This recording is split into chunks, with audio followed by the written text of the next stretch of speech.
আসসালামু আলাইকুম। সবাই কেমন আছেন? আশা করি সবাই অনেক ভালো আছেন। আজ একটা পায়জামা কাটা দেখাবো। ফার্স্টে পায়জামার কাপড়টা 4 ভাঁজ করে নিতে হবে।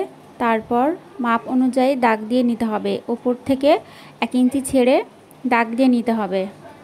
তারপর ফিতা ধরে ঝুলটা মেপে নিতে হবে। নেওয়ার পর ঝুল যতটুকু হবে তার 3 ভাগের 1 ভাগ হিপ নিতে হবে।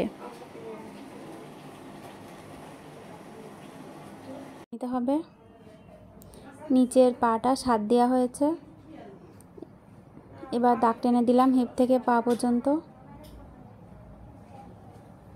হিপটা নিয়ে নিয়েছিলাম 3 ভাগের 1 ভাগ, সাথে 1 যোগ করে হিপ নিয়ে নিয়েছি।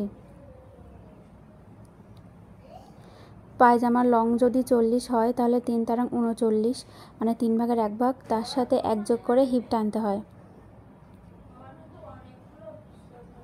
এবার সব কিছু দাগ দিয়ে কেটে নিতে হবে।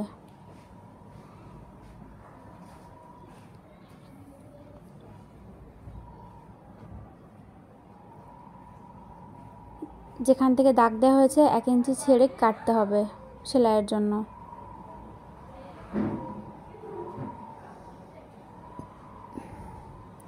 দেখুন কতটা ছেড়ে কাটা হচ্ছে। এবার হিপ যে দাগ দেওয়া হয়েছে সেই বরাবরই কাটতে হবে।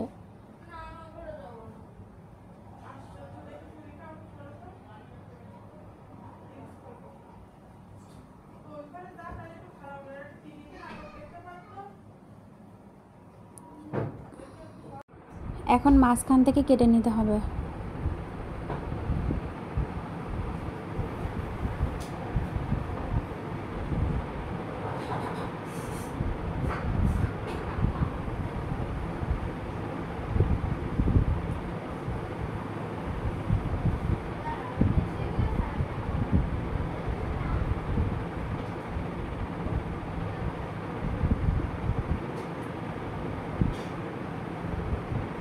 হয়ে গেল পায়জামা কাটা।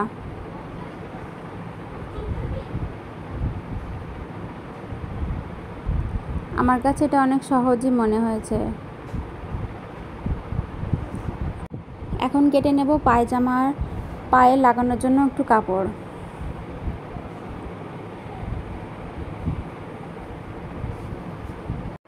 কাপড়টা এখান থেকে কেটে নিচ্ছি। সমান করে কাটতে হবে 2 পায়ে দেওয়ার জন্য। সবাই ভালো থাকবেন, সুস্থ থাকবেন। আল্লাহ হাফেজ।